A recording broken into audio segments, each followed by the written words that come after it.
pero bueno, lo logramos. Qué Fenomenal. bueno. Gracias, Marta, qué bueno que lo lograste. Bienvenida a nuestro Gracias. conversatorio Diálogos de la Luz. Eres como nuestra 12ª invitada de pandemia.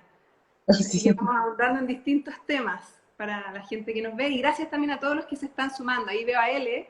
Mándale saludo a Ele, que está Hola, viéndola Ele. desde Correggio, Italia. Esta es una conversación muy internacional. Así es que gracias, Marta. Te voy a presentar.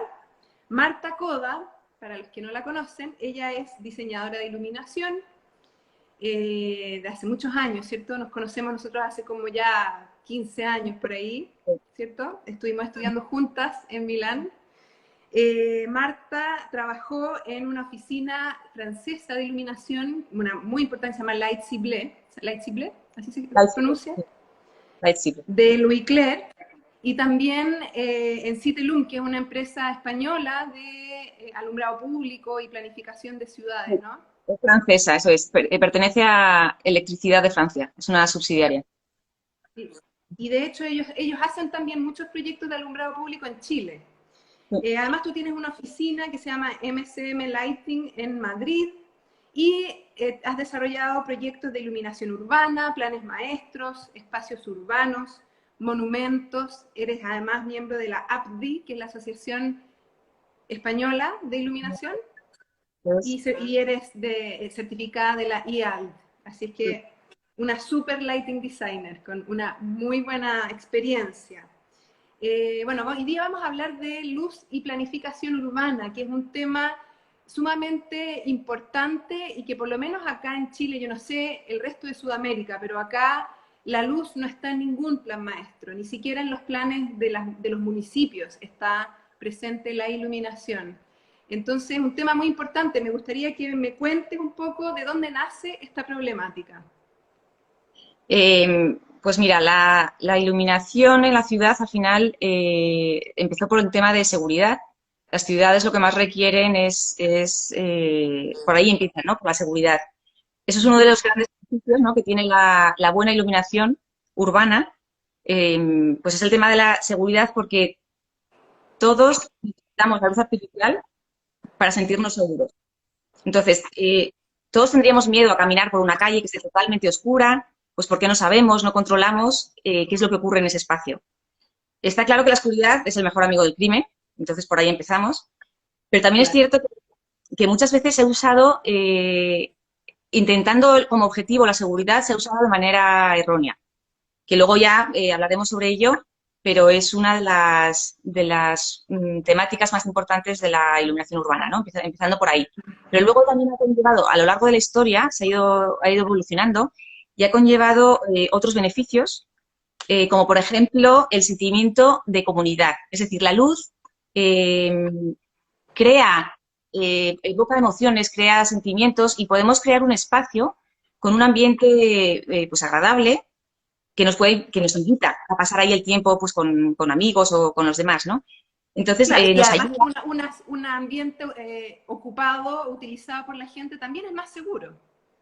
Claro, o sea, va todo, al final va todo relacionado. Está claro que todos los beneficios se interrelacionan, ¿no?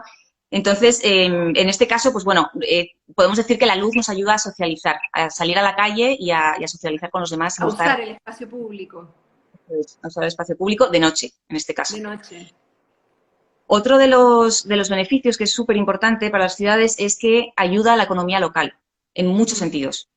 Eh, hay muchos trabajos de noche que suceden de noche, entonces hay muchos millones de personas que están trabajando durante la Que noche, no con lo están cual trabajando. Ujú. de manera funcional necesitamos la iluminación en las ciudades para que puedan trabajar. Eh, por otro lado, el mundo del ocio, el sector del ocio es muy fuerte de noche, obviamente, como por Ujú. ejemplo pues la restauración, los teatros, La vida pues nocturna. la vida nocturna en general, pero desde Ujú. también eventos, o sea, cosas también más puntuales, pues eventos deportivos. De hecho, cuando se empezó a usar la iluminación en la ciudad, de manera urbana, fue un cambio total de paradigma, pero a nivel social. Es decir, antes de la electricidad, en cuanto anochecía, todo el mundo se metía en casa y nadie salía más que para una urgencia médica o algo grave. pero desde que aparece el alumbrado público y empieza a usarse en las ciudades, empieza un ocio muy grande de noche, pues empezando por, pues bueno, pues las tertulias que se montaban en las casas, luego llegaron los teatros, luego llegaron la aparición de los bares y demás. Entonces, hay un sector del ocio gigante que es la base de muchas economías de muchos países, ¿no? Que fomenta el turismo, me imagino. Claro, entonces el siguiente punto que está relacionado con esto es, al final, es el turismo. Es decir, Claro. en general, puede ser un turismo histórico, pero también puede ser un turismo, bueno, de muchos tipos, pero todo se centra en el que es un turismo en el que la gente al final se queda a comer, o sea, se queda a cenar, se queda a dormir, con lo cual usan los restaurantes, usan los hoteles, y bueno, y eso Y quiere genera caminar por la ciudad, conocerla de noche, la ciudad muestra otra cara en también. modo, efectivamente, en modo contemplación, ¿no? de la ciudad. Entonces, cuanto más bonita la pongas de noche, pues más atrae al turismo y al final la gente consume, ¿no? Porque consume, pues, desde el consumo de compras hasta restauración, hoteles y demás. Sí, Y claro. luego todo lo que va con lo que conlleva el resto, porque si ya estás de noche en una ciudad, pues al final acabas consumiendo otro tipo de actividades o de ocio, ¿no? En la ciudad. Entonces, estos son a grandes rasgos, porque luego hay muchos más que podríamos Esos son los beneficios. La seguridad, entonces, la la sensación de seguridad, comunidad, efectivamente, los trabajos y nocturnos, luego la economía local, o sea, que activa la economía la local. Entonces, economía local, claro. en varios sentidos, eso es, pues desde trabajos nocturnos, que eso es una iluminación más funcional, Ujú. hasta el tema bueno, el turismo, ¿no? Y luego el tema del ocio. Y el ocio, o la vida nocturna, claro. Bueno, y luego también hay un montón de subdivisiones que puedes decir, pues, por ejemplo, para el servicio de emergencias, para, bueno, pues varias cosas que podríamos estar nombrando aquí en una lista muy bastante larga, ¿no? Pero en resumen, Claro. digamos que esos son ¿Qué, los qué beneficios. ciudades crees tú que cumplen con esos parámetros? Bien iluminada. Lyon, por ejemplo, ¿no? En Es un Francia. ejemplo, es un ejemplo muy bueno porque tiene una historia de la luz desde hace muchísimos años. Es muy conocido su festival, pero aparte del festival, en cuanto a iluminación urbana, son pioneros. También podemos hablar de Budapest, por ejemplo, es una ciudad que también está muy Budapest, conseguida. sí. Eh, las ciudades nórdicas de Europa tienen una cultura de la luz bastante avanzada. Eh, Acá Fernando Massetti de Argentina dice que el proyecto Ríos de Luz en Valladolid es un buen ejemplo. ¿Lo conoces? Sí, es un proyecto de Lara Albaz, que yo no sé si nos está escuchando, puede que esté aquí, y Rafael Gallego. Lo hicieron los Ah, dos sí, lo hace un conozco. año. Fue un proyecto muy bonito y que tuvo mucho, bueno, y sigue activo, tiene mucho éxito en ¿Y España. por qué se llama Ríos de Luz? Bueno, porque simula, ¿no? Es como una continuidad, porque habla de las rutas nocturnas. Entonces, es una estrategia muy buena para el tema del turismo, crear rutas nocturnas para que la gente pueda seguirlas. Y entonces siempre tienes como una continuidad, ¿no? Tienes, desde un punto te lleva al siguiente. Claro, Es una manera pues, de valorizar el patrimonio histórico, de tener, o sea, unas rutas, un tiempo determinado a la gente moviéndose por la ciudad, en la que entre medias pues tienes un restaurante, tienes claro. más cosas. Es una manera de crear movimiento de turismo en la ciudad. Ujú, claro. Bonito. Dice que son paseos nocturnos identificados por color. Justo, Lindo. sí. Y va teniendo señalética, ¿no? Que va lanzando de un sitio a otro. Mm. Súper interesante. ¿Y cómo crees tú que se ha abordado como de forma general? Ya no pensando en las ciudades ideales, sino que en el común de las ciudades. ¿Qué es lo que ha pasado? ¿Hay alguna consecuencia de ciudades mal iluminadas, por ejemplo? Pues mira, ¿qué es lo que ha pasado con la iluminación urbana? Tenemos electricidad más o menos desde hace menos de 150 años, ¿vale? Claro. O sea, hace muy poquito. En la historia de Antes este planeta, se utilizaban faroles, como ahí está una persona apagándolo como una velita. pero eso es hace 150 años, no mucho, 150 años. no nos vamos mucho más atrás. Es decir, Ujú. que en la historia de este planeta, que tiene miles de millones de años, solo en las últimas décadas hemos conseguido hacer un daño realmente grave, ¿no? Al planeta. Porque el concepto que hemos tenido es siempre intentar extender el día durante la noche.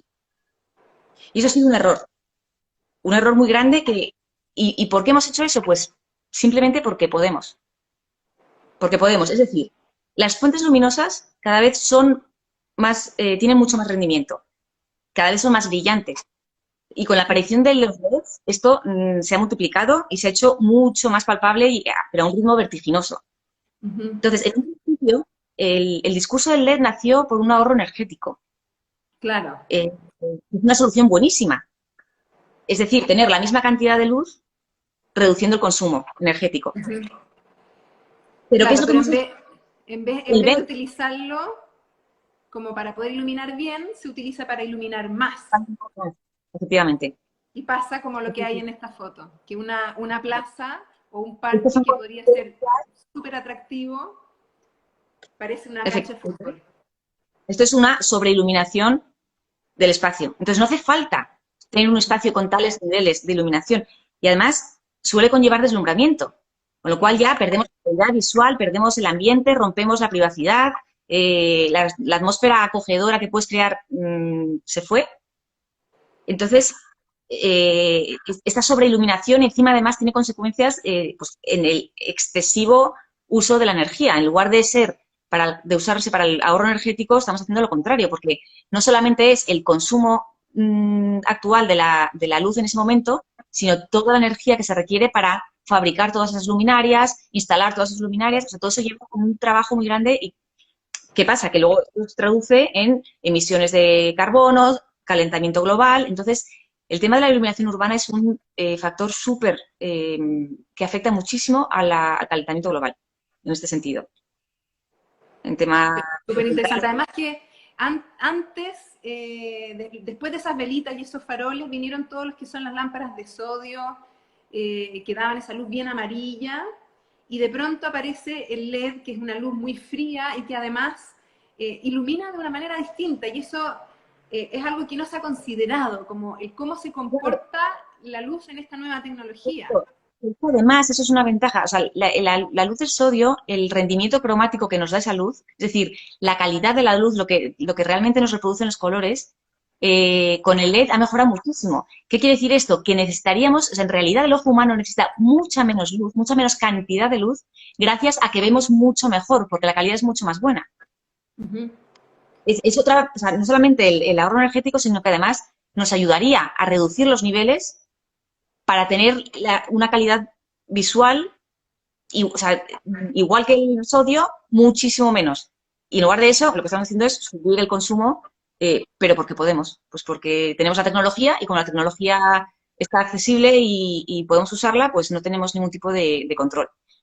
Que es lo que Claro, hoy en día estamos otra vez y da la enfrentados. sensación también de que hay un desconocimiento del funcionamiento del ojo humano, porque en la noche usamos otras células del ojo que ven de manera distinta, que son mucho más sensibles a la luz, y por eso nosotros podemos ver a niveles muy, muy bajos. O sea, el ojo puede ver desde un día full despejado, que son 100.000 lux, a un día con un poco de luna, en que puede ser 0,3 lux. Entonces, no es necesario llegar a los niveles que se exigen hoy día en algunas normativas, que son tan altos como, no sé, pedir 100 lux de noche en un parque es una locura. Es una Bueno, locura. tendremos que tomar en consideración un montón de factores que lo vamos a ir conversando, porque también está el tema del contraste, pero Entonces, ya el concepto de iluminar la noche como si fuera de día y no tener consideración de que el ojo no necesita esos niveles de luz. efectivamente, porque de día lo que es la pupila del ojo se cierra, como hay mucha luz alrededor, lo que hace es se cierra y se adapta. De Claro. noche podemos bajar muchísimo los niveles porque el ojo se adapta, abre la pupila y veríamos de la misma manera con unos niveles mucho más bajos. Pero lo que estamos haciendo es eso, es extender el día Uh -huh. a la noche. Claro. Luego otro de las consecuencias De las negativas que consecuencias. tiene Uh -huh.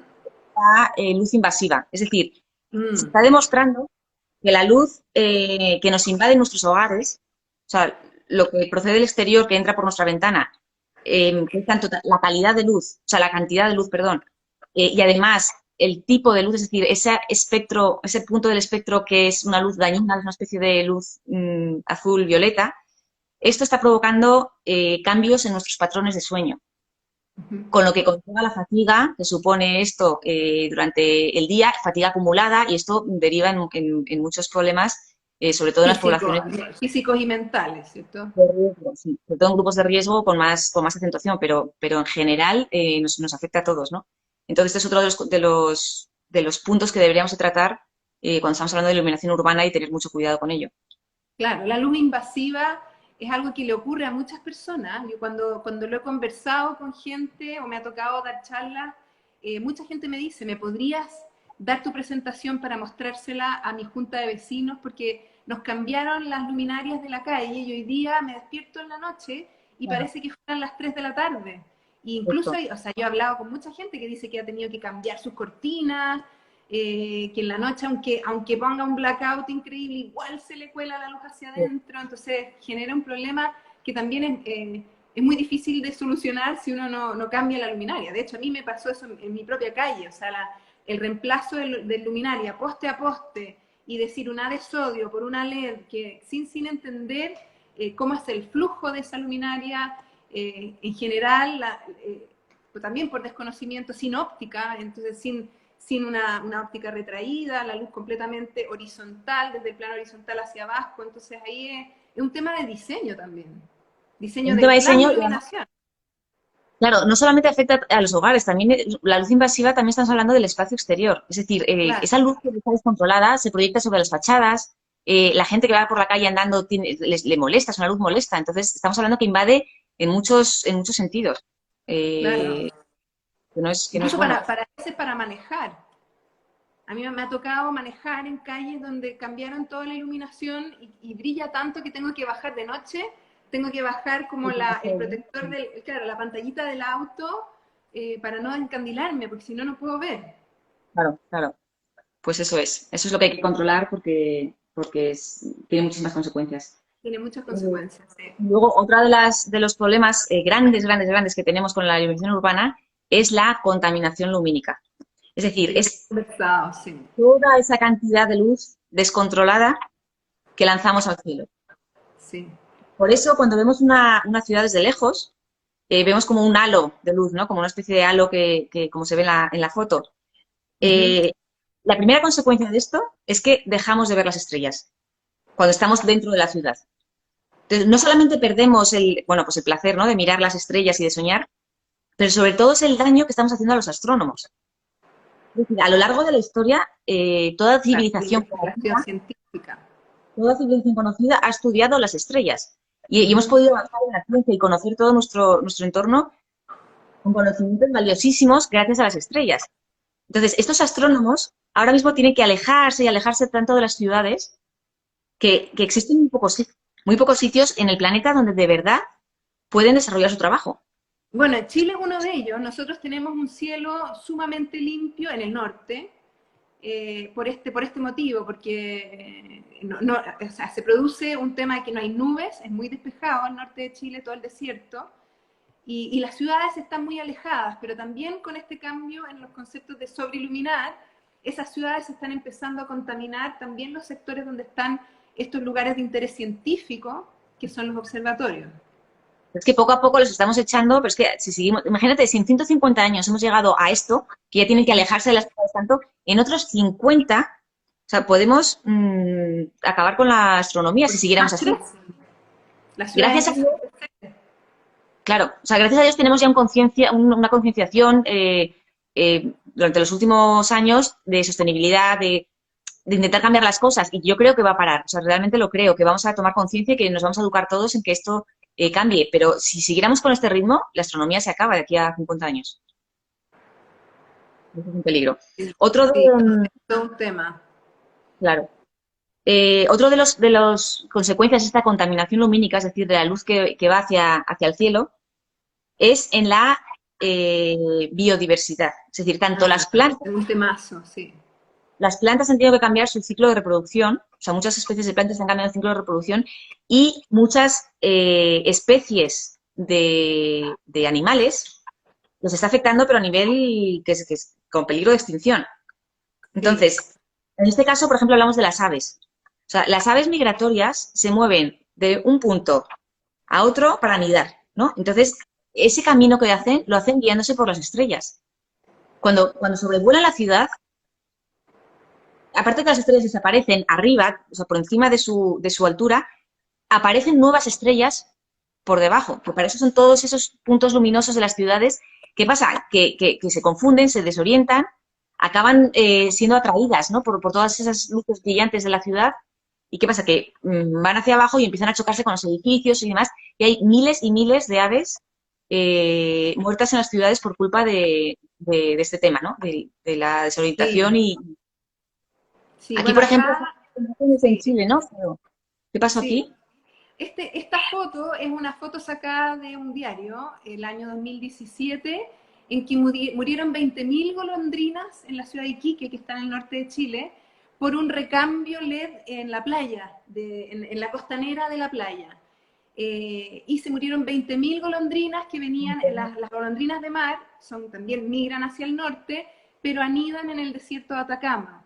Y cuando los polluelos de golondrina van a volver a donde sus familias, hacia el mar, se encontraron con estas luces y se quedaron dando vueltas alrededor de los postes. Imagínate lo que es 20.000 golondrinas de una población de 60.000. Acá una foto del desastre, de cómo se veía la playa. O sea, y ahí hablamos también de qué pasa cuando uno ilumina cursos de agua o lugares naturales. Una playa no es solamente para ir a caminar de noche, también ahí viven especies, ¿cierto? Especies marinas o especies que viven debajo de la arena y que necesitan también una oscuridad durante la noche. Eso es, eso es. De hecho, en las playas hay un problema muy grande que son las tortugas marinas, ¿no? Porque Sí, las tortugas, o sea, lo que hacen es, ellas ponen los huevos en la arena, escondidos, y cuando salen de los huevos tienen una cuestión de un par de minutos o tres para uh-huh. llegar al mar. Y ellas se guían otra vez por las estrellas y la luz de la luna y también por el reflejo de esas estrellas y de la luna en el mar. Es decir, lo más brillante para ellas debería ser el mar y el cielo. Claro. ¿Qué pasa? Que con todas las luces de la ciudad por detrás de ellas, se ven atraídas por estas luces y en lugar de ir hacia el mar se desorientan y van, o sea, están pues perdidas, van hacia la ciudad, no saben dónde ir y o mueren deshidratadas o depredadores Claro, que las agarran a... son bebés al final, entonces Mm. son súper fáciles de atrapar. Entonces están habiendo unos problemas bastante serios. Lo bueno es que también se está tomando conciencia de ello y están saliendo incluso nuevas fuentes luminosas especiales para tortugas marinas en las zonas marítimas. ¿Y qué Entonces, características tienen esas fuentes de luz? pues para empezar, el control de la luz en tema de hacia dónde va dirigida, el La espectro, fotometría, la temperatura de la luz, o sea, hay un punto específico del espectro en el que la tortuga no sufre. Entonces, como ya. que por cómo están hechos los ojos, como que ve menos esa luz que lo que podemos ver los humanos. Entonces, han encontrado un punto específico para eso. Y hay fabricantes ya que están desarrollando luminarias solo para zonas con tortugas marinas. Pero Bueno, bueno, ahí queda mucho es camino, queda mucho interesante, camino. perdona, ahí es interesante también darse cuenta que en los master plans que son exitosos, muchas veces hay un biólogo o hay una persona que sabe del comportamiento animal. Hay también un sociólogo, volviendo un poco a lo que hablábamos antes, de lo social, de los beneficios que da la comunidad. O sea, no es solamente un diseño por diseñar, sino que esto involucra a tantos aspectos, tanto de la vida humana como animal, que tienen que estar esos especialistas. O sea, estos proyectos son muy multidisciplinarios, ¿cierto? Para que El sean equipo que exitosos. para hacer un plan maestro de iluminación en una ciudad es desde todos los sentidos, pues lo que has dicho, desde antropólogos, desde sociólogos, biólogos, hay un montón de gente involucrada, incluso urbanistas, arquitectos, los mandatarios, o sea, todos tenemos que remar en la misma dirección porque hay, y obviamente cada uno sabe de su tema, entonces ahí se juntan todos para poder sacar el plan adelante. Claro. Mm. Y en España existe ya esta conciencia, me da la sensación de que España está un poquito más, bastante más avanzada que Chile, ¿no? Sí que ha habido ya algunas actuaciones de planes maestro. Por ejemplo, en Barcelona, María Güell ha hecho un plan maestro de iluminación para Barcelona, luego ha habido otro en Ibiza, también bueno, ha habido varias actuaciones. Es verdad que generalmente son más a nivel más pequeño, pero que también un plan maestro de iluminación no solamente tiene que abarcar toda una ciudad para ponerlo en marcha, o sea, puede ir también por pues, poblaciones más pequeñas, incluso por zonas. De hecho, incluso hasta en una plaza urbana puede haber una en un parque puede haber un plan maestro de iluminación. O sea, se trata de... es planificación, que puede ser a distintas escalas. ¿Y Pero sí, quiénes son los que toman esas decisiones? O sea, ¿quiénes son los que arman los planes maestros, los que deciden? generalmente es el ayuntamiento el que lo encarga. Es la administración pública el que Y encarga. en la administración pública en España, yo te había preguntado en algún momento, las ciudades están un poco más consideradas como en su totalidad y no tan segmentadas, ¿no?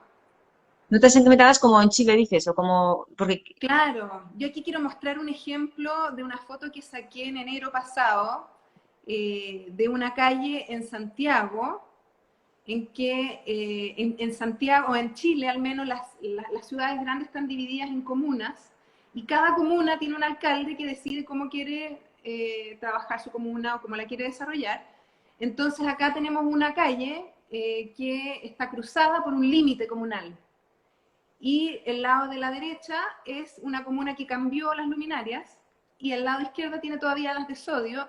Entonces, en una misma vía, uno puede encontrar dos tipologías, que a mí me parece que es algo absurdo. Por eso me parece muy importante el abrir la conversación en estos países donde no existe el plan maestro de iluminación, a que un buen plan maestro de iluminación en una ciudad grande, bueno, como Madrid, como Santiago, como muchas otras, hace también que se lea de una manera mucho más integral en la ciudad, una lectura visual me refiero, y también ayuda a la equidad, ¿cierto?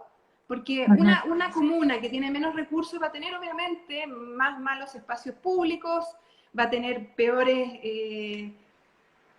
sistemas de pavimentación probablemente, bueno, y muchas otras cosas sociales, pero sobre todo el tema urbano también va a tener una mala planificación de la luz. Entonces pasa lo que está pasando, por lo menos en Santiago, donde no existe una entidad superior que pueda velar por una ciudad completa como un total. Y De todos son modos, todos pedacitos. incluso con una sola entidad que lo rige, te encuentras también con muchos ejemplos en donde tienes una calle que está en vapor de sodio y tienes la siguiente calle que está en LED, simplemente porque en ese momento decidieron rehabilitar una de las calles y la siguiente no. Entonces te encuentras esos ejemplos incluso con los mismos mandatarios Sí. en la misma zona. O sea, no hay, pero precisamente para eso es el plan maestro de iluminación, es para crear unas directrices, unas guías de cómo debería de ser cada zona y luego también la acción, es decir, no puedes, como te ha pasado en este caso, no puedes cambiar la parte de la calle sí y la otra parte de la calle no. Entonces, Claro. esto también entra dentro de un plan maestro, de un plan director de Bueno, iluminación. ahora háblanos un poco de cómo son entonces, qué es lo que se está haciendo o qué es lo que te ha tocado a ti desarrollar en cuanto a planes maestros. Pues lo que tenemos que hacer es, sobre todo, planificar, o sea, plan maestro de iluminación significa planificar la luz, pero también significa planificar la oscuridad. Claro. Entonces, como hemos dicho, reúne las principales guías, ¿no? Y los pasos a seguir, o sea, ese plan de acción que tenemos que seguir para que todo sea, para que la iluminación sea buena y sea coherente, como acabamos de decir. Entonces, no quiere decir que apaguemos totalmente la luz. O sea, cuando decimos planificar la oscuridad, no se trata de volver a la época de antes de la electricidad, no estamos diciendo eso. Pero sí que se trata de valorar la oscuridad y planificarla. Ujú. Entonces, en una ciudad podemos decir que tenemos tres capas, ¿no? Tenemos la luz privada, que es la luz que pasa pues, del interior de los edificios hacia el exterior, y deberíamos poner límites a las empresas, a los negocios, a cualquier entidad que vaya a afectar al exterior. Debería haber unos límites para que no contamine de esa manera, porque de hecho hoy en día con todos los edificios acristalados, torres gigantescas que están totalmente acristaladas, con eso Aportan luz también aportan luz al al espacio espacio urbano y público. al espacio público con las consecuencias pues de las aves, de la contaminación a la gente que está paseando y demás. Esa es la primera capa. La segunda capa que podemos hablar es la iluminación urbana, Ujú. que obviamente es la que más está dañando, ¿no? De manera medioambiental. Y esto se puede también, o sea, se pueden tomar acción de ciertas maneras. Por ejemplo, cuando hablaba de planificar la oscuridad, podemos incorporar sistemas inteligentes, ¿no? de iluminación en el que en las horas punta de la noche, donde hay mucho más tráfico de gente, pues de trabajos, de tráfico rodado, la iluminación esté al 100% de su capacidad. Pero luego existen muchas horas durante la noche que podemos ir bajando y con esos sistemas inteligentes se va regulando las horas en las que se necesita una iluminación mínima para los servicios mínimos, pues desde gente que esté por la calle hasta los servicios de basuras, hasta los servicios de emergencias, pero algo mucho más mínimo, y estamos hablando de regular la oscuridad, o sea, volver a la oscuridad, ¿no? Mucho más. O regular la luz, que además eso trae también beneficios económicos. Bueno, claro, Un menor ahorramos, gasto energético. efectivamente, es un menor gasto energético. Pero, y por otro lado también podemos crear dentro de una ciudad distintas capas de oscuridad, o sea, con distintos niveles. O sea, lo que tenemos que hacer es reequilibrar la iluminación, ¿vale? Entonces, no podemos tratar todos los espacios por igual. Cuanto más natural sea el entorno, pues más oscuro debería de ser, sobre todo pues para ayudar a la quietud nocturna, a la biodiversidad, bueno, pues se trata de estudiar cada espacio, cada calle y ver las necesidades y proporcionar la iluminación justa para cada espacio, ¿no? Que no es un tema solamente de cantidad. Estamos también hablando de un tema de cómo aplicarla, de buenas prácticas de diseño, no solamente de la cantidad. Porque en este tema las normativas en la mayoría de las ciudades están sobre todo dirigidas a controlar la luminancia, el deslumbramiento y la uniformidad. Y todo eso son términos cuantitativos. O sea, en ningún caso estamos hablando de buenas prácticas de diseño o de formas de hacer las cosas. Entonces, esto es algo que según el espacio, según la calle, habría que ir estudiando e incorporando. Entonces, como hemos dicho antes, Estaba hablando de las capas. Está hablando, sí, ya hemos terminado, bueno, la urbana y luego nos queda lo que es la señalética, lo que son los rótulos luminosos y lo que son bueno, pues a ver, los rótulos en general, las señaléticas, la publicidad, no me salía la palabra. La publicidad se lleva usando desde el principio de la iluminación, ¿no? Los neones, pero el problema es que con los LED, como cada vez tienen más rendimiento y cada vez son más brillantes, al final los negocios quieren ser más, pues brillar más que el de al lado porque al final se van a atraer más clientela y van a llevarse el negocio. Entonces no hay regulación sobre esto. O sea, no hay un máximo. No hay regulación. Entonces, en este caso también deberíamos de tener incluso niveles según donde lo vayamos a tratar. Lo que hablaba antes de estudiar los espacios. O sea, no es lo mismo si estamos hablando de la calle de Broadway en Nueva York o de Gran Vía en Madrid que si estamos hablando de una calle residencial. Claro, claro, una calle residencial uno supone que es para la calidad de vida de esos habitantes que quieren descansar, que no quieren que la luz les entre a sus casas, se quieren sentir seguros, pero con los niveles justos, entendiendo que la noche tiene unos niveles intrínsecamente más bajos. Sobre todo también por nivel de contraste, es decir, si estamos en una calle más iluminada, los rótulos a un determinado nivel en una gran vía de Madrid pasan mucho más desapercibidos que el mismo rótulo en una calle residencial, porque todo el resto está mucho más oscuro. Claro. Entonces, por nivel de contraste, el ojo lo ve todavía mucho más brillante de lo que podría verlo en otra calle. Entonces, también por eso decía que hay que estudiar según el espacio, habría que delimitar o que crear normativas en cuanto al uso de la señalética. Claro. Entonces, después de estas tres capas, quería contar cómo, cuando estamos hablando de un plan maestro de iluminación, antes de hablar de iluminación, tenemos que hablar de que la iluminación es una intervención social enorme, ¿no? Como hemos dicho antes. Tiene un impacto muy serio sobre la gente y sobre el modo de vida.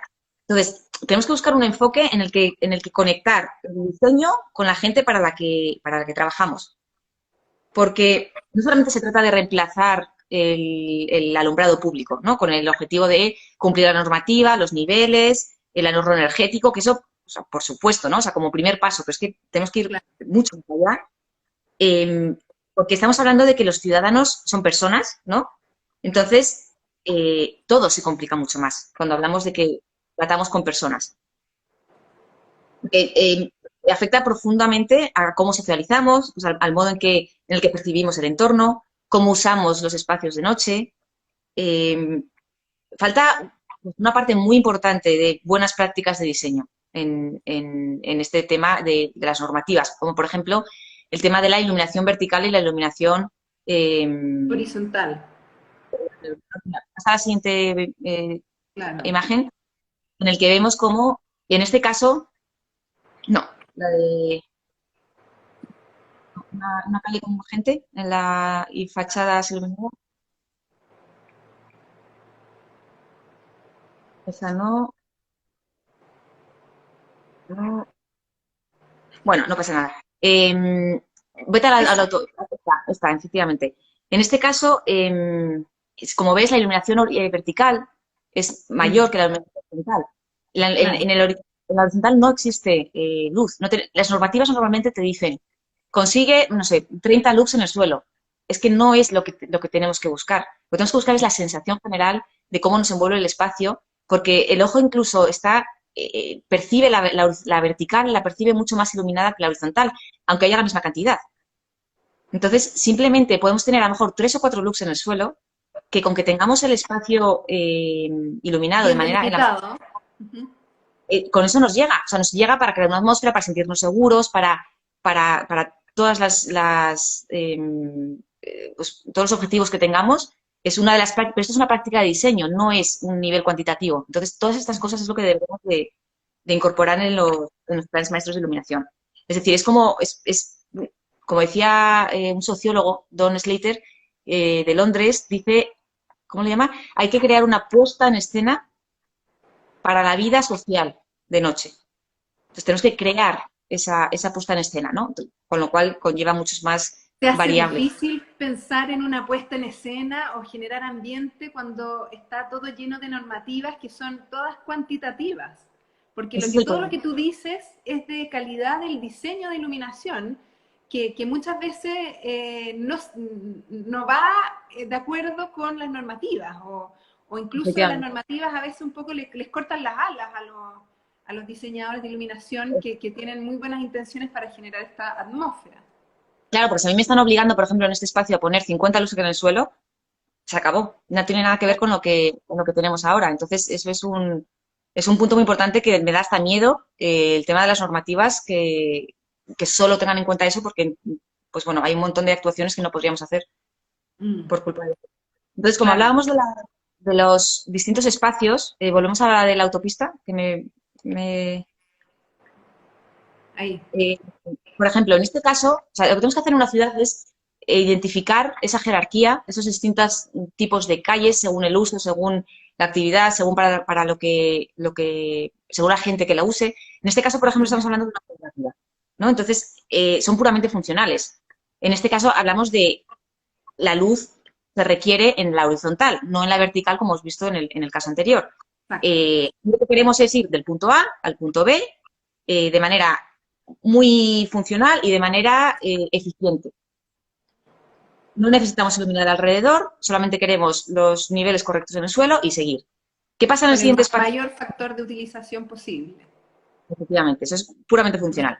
Siguiente espacio que tenemos, pues en este caso tenemos un espacio mucho más prestigioso, digamos, en el que la iluminación es totalmente distinta. Es decir, tenemos mucho menos contraste entre la horizontal y la vertical, un montón de herramientas de prácticas de diseño que podemos incluir, como por ejemplo, pues la posición de las luminarias, que en este caso es enfrentadas y a un ritmo bastante regular, con lo cual crea esa perspectiva que nos lleva. Incluso la decoración de los postes, que son como bastante ricos en decoración, con lo cual tiene una presencia que ayuda, ¿no? a ese prestigio en la calle. Que hay muy pocas sombras, también es otro tema a tratar. Según cuantas más sombras, menos sombras, el ambiente también cambia. También, Eh, la uniformidad. Aquí tenemos que empezar a ver cómo el tráfico rodado se junta con los peatones, con lo cual hay que tener en vistas, ¿no? Que estamos hablando de que los peatones ya entran en el espacio, entonces tenemos que tener también eso en cuenta. Otro espacio, por ejemplo, hablamos de los espacios comerciales. Ujú. Aquí tenemos la atmósfera y el ambiente que queremos crear aquí es totalmente distinta. Pues aquí nos invita a socializar, vemos gente pasándolo bien, hay escaparates, movimiento. Incluso en estos casos, pues nos podemos permitir un ambiente más lúdico, pues jugamos con el color o con las formas. Bueno, es una open esfera totalmente distinta a la que acabamos de ver antes. Otro ejemplo puede ser una calle mucho más residencial. Entonces, en este caso, estamos bajando a una escala todavía mucho más peatonal en todos los sentidos, con lo cual es un ambiente más discreto, mucho más cálido en la tonalidad de la luz. Las sombras ya juegan aquí un papel bastante importante porque crean, ¿no?, ese ambiente más místico, más misterioso. Las luminarias se vuelven menos protagonistas, se esconden más o intentamos incluirlas más en la arquitectura. Em, las fachadas, por ejemplo, las iluminamos desde un primer nivel, desde ahí hacia arriba ya no se tratan porque estamos en una parte residencial. Entonces, con esto quiero decir que hay muchísimas herramientas de diseño y de planificación cuantitativas y que deberíamos Claro. de poder usar, se nos deben de dejar usar estas herramientas para poder crear estos distintos espacios y distintos ambientes, que no solamente es el conseguir el nivel o la uniformidad en el suelo. Otro Exacto. punto que gracias a los LEDs que las luminarias se han reducido en tamaño de manera increíble, podemos integrarlas en la arquitectura. Es decir, ya no tenemos que pensar en la iluminación urbana como postes de iluminación en las calles en las que uno detrás de otro, ¿no? O sea, ahora los diseñadores de iluminación podemos trabajar con los arquitectos en conjunto para conseguir que esas estructuras, esos edificios incluyan la iluminación. Entonces, esas estructuras se convierten en objetos luminosos y Claro. son los que aportan la iluminación urbana. O sea, a lo mejor La en un luz está futuro integrada.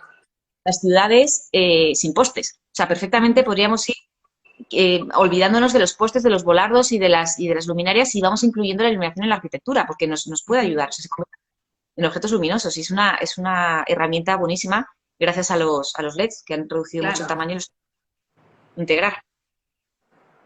Eh,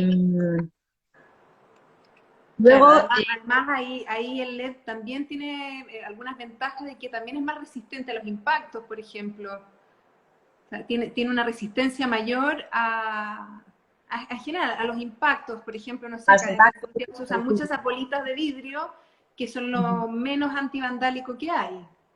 efectivamente. Incluso conducir sobre ellos, con lo cual también Claro, podemos incluir iluminación en el suelo, en el plano horizontal. Sí, hay muchísimas opciones. Vuelvo otra vez a insistir en cuanto al diseño, en cuanto al la diseño de... integración en la arquitectura, sí. Efectivamente. Em, pasamos a un tema también, hablando hemos ido bajando de escala, Ujú. estamos aquí en el plan maestro de iluminación, deberíamos tener en cuenta las vías peatonales y las vías de ciclistas y de, bueno, todo tipo de patinetes y de objetos que puedan ir, que no sea tráfico rodado, ¿no?, que no sean automóviles. Ujú. Entonces, aquí la escala es totalmente peatonal. Ya no hay que tener en cuenta el conflicto entre los coches y los peatones, aquí es totalmente peatonal, con lo cual el diseño también aquí influye, que es lo que hablábamos antes. Claro. Eh, antes de hablar de iluminación, pasa a la siguiente, tenemos que averiguar qué grupos de personas, de gente está presente en el espacio. La Porque, sociología del espacio. claro, una vez que tú ya tienes los espacios definidos, ahí no se acaba. O sea, el plan maestro de iluminación no es una receta que tú puedas coger y decir, ahora vamos a iluminar esta ciudad igual que la siguiente o incluso esa misma con esas guías. No, eso es las directrices generales. Luego tienes que meterte en el espacio y tenemos que averiguar qué grupos de gente se usan. O sea, por ejemplo, en Estados Unidos es un país que se caracteriza mucho por la inmigración. En ese caso, pues habrá que ver pues, las distintas etnias que usan ese espacio, cómo conviven entre ellas, qué barrios se crean dentro de la ciudad, porque es muy típico, ¿no?, ver el barrio chino, el barrio, o sea, se van juntando, ¿no?, por etnias o por Tu culturas. grupo, sí. Entonces hay que ver si existe cohesión entre ellas o si en cambio están muy diferenciados y no se quieren mezclar. Todo eso es también parte de la sociología del espacio. Em, por otro lado, también tenemos qué grupos, qué usuarios, ¿no?, pueden estar presentes en el espacio, que puede ser por edad, puede ser gente mayor, puede ser familias, pueden ser niños, adolescentes, o puede ser por actividad que realizan. Es decir, pueden ser turistas, pueden ser estudiantes, pueden ser familias, gente que pasea, gente mayor. Hay que estudiar, ¿no?, todos los tipos de gente. Y una vez que sabemos qué gente tenemos, también hay que analizar qué grupos faltan. Es decir, puede que en esa plaza solo haya, que haya un grupo de adolescentes problemático por la noche que se junten ahí y que en ese caso las familias pues decidan no usar ese espacio pues porque tienen miedo de que haya algún problema con los niños. Entonces, en este caso la iluminación también juega un papel muy importante para vitalizar ese espacio para todos los pues, grupos de gente que podrían usarlo, no solamente... y otra vez volvemos al tema social, al final por Claro, eso necesitamos sociólogos. Otro toda la punto es seguridad. lo que hablábamos antes, ¿no? De la seguridad. O sea, este es un mapa de crimen, de según cuanto más caliente más crimen, cuanto más frío menos, en el que la gente, o sea, no solamente tiene que ser donde pasen los delitos, ¿no? También puede ser qué calles o qué espacios la gente se sienta incómodo, ¿no? Y a lo mejor en lugar de tomar esa calle, pues te vas por otro lado porque, aunque es más lento o tardas más, pero decides ir por ahí porque de noche no te sientes Mm. muy seguro ir por ahí. Entonces, no se trata de, otra vez hablando de prácticas de diseño, no se trata de poner mucha luz en los puntos calientes, ¿no? Se trata de crear un espacio en el que te sientas seguro. Entonces, el espacio, cuando te sientes seguro, es lo que ayuda a reducir el crimen bueno, pues usar esos espacios de manera Más segura, pues más segura, más efectivamente. tranquila. Ujú. Eh, Luego tenemos el siguiente punto en el que hablamos de los bueno, esto es un poco lo que contaba antes, Lo ¿no? que En plan, hablábamos antes, sí, después, claro, quién está en el espacio, qué actividades surgen, qué significa, sobre todo, qué significan para la gente, porque también cuando desarrollamos la iluminación para un espacio tenemos que pensar en que la gente se tiene que identificar con ese espacio. O sea, tenemos que buscar, una plaza no es lo mismo desarrollarla en China que desarrollarla a lo mejor en otro pueblo o incluso dentro del mismo país. A lo mejor hay un elemento en especial que para ese pueblo o esa gente lo sientan especial, aunque no tenga ningún valor histórico, pero algo pasó ahí. Entonces, todo eso hay que estudiarlo y hay que ver qué es lo que sucede en ese espacio, cómo se mueve la gente. claro, Eh, ahí entramos en el tema movilidad. el tema movilidad. Ahora vamos ahí. Entonces, aquí vemos el tema del servicio de transporte público. Tenemos que ver cuáles están presentes, cómo funcionan, qué tipo de orientación hay eh, para usarlos. Entonces, por ejemplo, en la siguiente imagen aquí tenemos el tema de la movilidad, como decíamos. Eh, Hay que estudiar primero los mayores nodos de circulación, ¿no? O sea, cómo se tráfico la ciudad, en qué puntos hay accidentes de tráfico, eso es muy importante. Cuando trabajamos en una ciudad entera, los tipos de transporte público también conllevan seguridad. O sea, todo esto está muy relacionado. Tenemos que ver cuánto de Claro, seguros tenemos, porque también ahí entra mucho la manera de la movilidad afecta. Y luego la orientación. En este caso, por ejemplo, es una propuesta que hicimos para Kuala Lumpur, en el que este tranvía volado tenía una línea de color, introducimos color en este punto, porque al final el viandante pues lo mira, él se siente atraído porque es lo que te atrae y se orienta, se guía claro. con respecto a ese círculo que hacía en la ciudad este Además, tranvía. una estructura que en general se toman como algo que en general son feas, las estructuras, cuando pasan los sistemas de transporte como el metro y son aéreos, en general esas estructuras terminan siendo estructuras que por debajo no surge ninguna vida. Claro, y se puede revitalizar, podemos cambiar la imagen totalmente de noche de lo que tenemos de día. Claro. Luego, otra propuesta que hicimos hace tiempo con Citelum es, este es un sitio cerca de Miami donde tenían muchos accidentes de tráfico.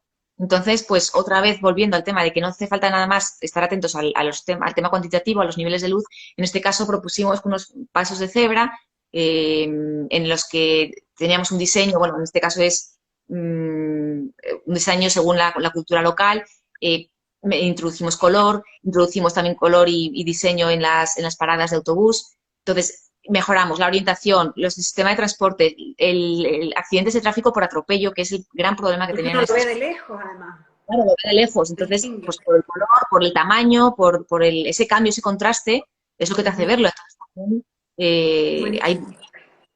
prácticas de diseño que podemos usar en este sentido. En este caso hablamos de que también nos ayuda a la historia, ¿no? Del lugar, a valorar pues, desde la cultura, las costumbres locales, la influencia con otras culturas. Ujú. Y todo está muy relacionado con el turismo, El obviamente, porque patrimonio. y con la mejora de la economía local. Claro. Este caso es, que vemos en pantalla es el estudio de la foto anterior, que es Albarracín, es un pueblo en España, en el que también hay que estudiar mucho las distintas visuales de la ciudad. Si la ves de lejos, o sea, ¿cuántas vistas tienes? Puedes tener vista muy lejana, vista a media altura o vista muy cercana, que ya claro. En este caso, sí que tenemos esa vista lejana, con lo cual hay que estudiar qué peso tienen los edificios. No es lo mismo iluminar todos los edificios históricos iguales o incluso la diferencia entre las viviendas y los edificios públicos. Aquí es donde empezamos a ver, a estudiar ese peso que tiene cada edificio y le das una jerarquía, ¿no? a Claro. la misma arquitectura. En la siguiente foto vemos como hay una... este es un Ahí no se ejemplo... ve mucho. Ese quizás. No, el ¿No? anterior, el anterior. No, es que Ahí. en este caso veis todo oscuro. Mm. Vemos una pequeña actuación además, distintas temperaturas de color eso era el ayuntamiento del lugar, un puente como con un par de colores y de repente la catedral arriba de todo que parece que está volando con vapor de sodio sin ningún tipo de, o sea, pues, bueno, luminarias ahí por inundación. Y lo que propusimos, según lo que os estaba contando, en este caso, por ejemplo, tenemos 4 niveles. Aquí es Ujú. jerarquía. También es la jerarquía en cuanto a esta vista, ¿no? No solamente en cuanto a los espacios a tratar en plano, sino también a las vistas. En este caso tenemos pues, la zona baja, que es un río, ¿no? Tenemos la zona del río con un tono muy azulado que hace como que asienta la base, como una bandeja donde se asienta la ciudad. Luego tenemos la capa donde está el movimiento, es la carretera, la calle, la gente. El Empezamos, parque también. claro, empezamos a subir un poco de temperatura de colores, un poco más, va siendo cada vez más cálida. Luego tenemos un Sí, nivel claro, de arquitectura noble, digamos, que es como toda la parte pues, viviendas y algunas oficinas, pero una arquitectura muy noble, muy histórica, en la que es un poco más cálido y rematamos arriba de todo con la catedral, que es la que es pues como la guinda del pastel, ¿no? En esta imagen. Y la misma catedral tiene también su juego de volúmenes. Volvemos otra vez a que no solamente es un tema cuantitativo, ¿no? claro. Y aquí este proyecto me parece súper interesante. Nos queda no mucho tiempo, entonces quiero que sí o sí poder abordarlo. Este proyecto es un ejemplo, o sea, ya hemos hablado de todo lo que hay que hablar, Claro. y tenemos que pensar en siempre estar atentos a nuevas innovaciones, a nuevas formas de reinventar la iluminación en la ciudad, ¿no? En este caso es en Beirut, lo hicimos en el 2011, estamos hablando de hace bastantes años, con lo cual fue súper innovador en ese momento. Todo esto es iluminación del casco histórico. No podíamos tocar las fachadas porque está recién construido. Beirut es una ciudad con muchísimas guerras, con 30 años de guerras, se destruyó entera y la han vuelto a levantar, con lo cual estaba toda recién nueva y no querían fijar en las fachadas. La propuesta de la ICIBLES, que fue con ellos, cuando trabajaba con ellos, un equipo muy grande que lo desarrollamos, es iluminación por gobos. Es decir, estamos colocados en las fachadas, perdón, en las cubiertas del edificio contrario, A proyectando ver, luz una foto que se note. sobre las fachadas. Hay Se una ven unos foto como... puntos ahí arriba. Arriba de la fachada se ven los puntos de los gobos. Sí, Que de hecho hay iluminan una que contraria. se ve desde arriba, busca una imagen que se ve como desde arriba y la mezquita al final. Y no sé si lo puedo, no la encuentro esa imagen, quizás no me la grabó. Bueno, pues el tema es que son proyectores que se desarrollaron para este proyecto, en la que nosotros dibujamos la luz. Es como si fuera un aparato de diapositivas que metes la diapositiva y proyectas o el cine mismo, ¿no? Está. Pues es lo mismo desde la fachada, desde la cubierta contraria, del edificio contrario. Entonces se van Los cruzando los iluminan haces, cruzados. se iluminan cruzados. ¿Qué quiere decir esto? No hay contaminación lumínica porque siempre estás iluminando de arriba hacia abajo y además delimitas el espacio. Es decir, yo es nada más proyecto luz donde quiero proyectar. Ni entra en las ventanas, ni se sobrepasa de la fachada hacia abajo, ni hacia el cielo. O sea, es totalmente acorde a la no contaminación lumínica. Claro, es El tema, controlado. el tema energético también muy importante porque lo que consume este proyector, conseguimos tal cantidad de fachada que no podríamos ser capaces con esos mismos vatios conseguirlo con la iluminación tradicional. Bueno, pues eso, es un ejemplo de cómo podemos reinventar la iluminación y crear ese ambiente. En este caso, es un ambiente, es un centro, o sea, es una zona comercial en la que hay mucho movimiento de gente, con lo cual, teniendo en cuenta siempre los principios de iluminar la vertical para que el espacio te envuelva, la vegetación también está iluminada, pues con todos esos principios, la tecnología también nos debería de ayudar a seguir enfatizándolos y seguir desarrollando nuevos métodos de iluminación en las De ciudades. iluminación, esto que hablabas de las buenas prácticas. Yo encuentro súper interesante este proyecto porque además ustedes pintaron la luz. O sea, O nosotros sea, como que dibujábamos. pareciera que fuera luz hecha por un equipo que está rasante a la fachada, por ejemplo, aquí iluminando las columnas, pero en realidad es luz proyectada.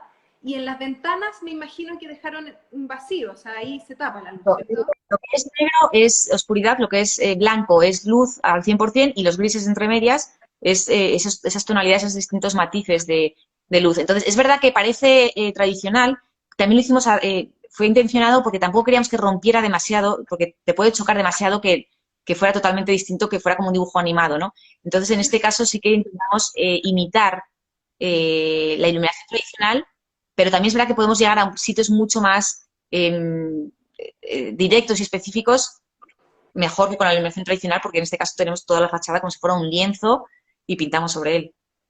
Y me imagino que ahí, como en la parte más técnica, ustedes tuvieron que situarse en el lugar del proyector de Bobo, en la azotea del edificio de al frente, sacar una foto, me imagino que de una manera muy matemática, y después intervenir el gobo según esa foto, según el prisma que se hace o Claro, en este caso teníamos distintas ópticas en el proyector, entonces según lo lejano, porque claro, no siempre estamos posicionados a la misma distancia del edificio y de hecho no siempre estamos de frente, a veces estamos claro, desde un lado. Entonces teníamos un equipo buenísimo, que se llaman DIAP, que son los que se encargaban, son fotógrafos profesionales que se encargaban de todo esto. Entonces lo que hacíamos era, nos colocábamos en la azotea, antes de empezar a diseñar, nos colocamos en la azotea contraria, sacamos la foto desde la misma posición en la que luego iba a estar el proyector final. Esa foto obviamente venía, o sea, tú imagínatela, viene deformada. Lo que hacían estos, nos ayudaban, nos deformaban la imagen para que yo viera la fachada recta, ahí diseñábamos y ellos con esa imagen terminada, diseñada, la volvían a deformar para ponerla como estaba antes y poder volver a posicionarse y proyectar esa misma imagen para ir, íbamos al milímetro. O sea, podíamos diseñar de verdad líneas de luz que encajaran exactamente con los detalles. Luz invasiva, o sea, súper preciso. Marta, se nos acaba el tiempo, nos quedan segundos. Ya hemos acabado, hemos acabado. Y pudimos ver todo. Muchísimas gracias, Marta. Ha sido increíble el poder escucharte y conocer también tu experiencia respecto a esto tan importante para nuestras ciudades. Te agradezco, se va a cortar en cualquier minuto, así que te doy gracias, Marta. Gracias a vosotros, a todos que os está escuchando. Y a muchas todos gracias. Los que estuvieron escuchando de todas partes del mundo, muchas gracias por estar acá y nos seguimos viendo en otras oportunidades, en otras conversaciones que tendremos. Y cualquier pregunta pueden enviarla que la contestamos por escrito. Sí, de todas maneras. Gracias, Marta. Y gracias a vosotros. Buenas noches. Buenas noches, gracias. Gracias a todos. La tarde. Gracias, un abrazo. Adiós, un abrazo.